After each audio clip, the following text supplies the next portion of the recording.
What if Iron Man lost the Civil War? In this alternate reality, the outcome of Marvel's Civil War event takes a dramatic turn when Iron Man loses the battle against Captain America. After Captain America's side emerges victorious, the Superhuman Registration Act collapses. Stark's efforts to regulate superhumans are seen as a failure, and public trust in him is shattered. Although Steve Rogers wins the battle, it's a hollow victory. The government brands him a fugitive, and he's eventually imprisoned along with many of his allies. Tony Stark is broken, physically, emotionally, and politically. Stripped of his authority, Stark is blamed for the entire war and the massive destruction that came with it. Without the Registration Act to support, Stark falls into a deep depression, questioning everything he stood for.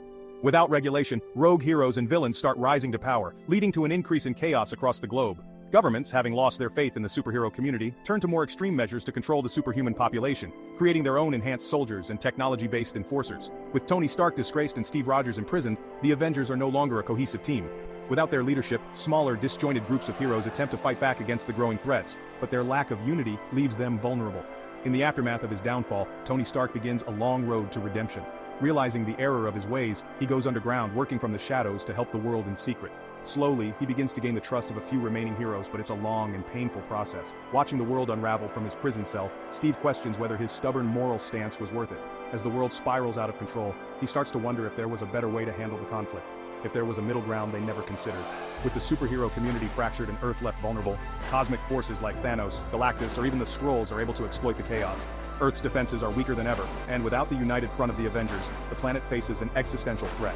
In this what-if scenario, Iron Man's loss in the Civil War creates a broken, dystopian world where heroes are divided, villains rise, and the Earth's future hangs by a thread. It's a stark reminder of how fragile alliances can be, and how even the best intentions can lead to catastrophic consequences. And there you have it. This dark twist shows just how different the Marvel Universe could have been if Iron Man lost the Civil War. What do you think would happen next? Let me know in the comments, and don't forget, our target today is 400 subscribers, so hit that like button and subscribe for more awesome content.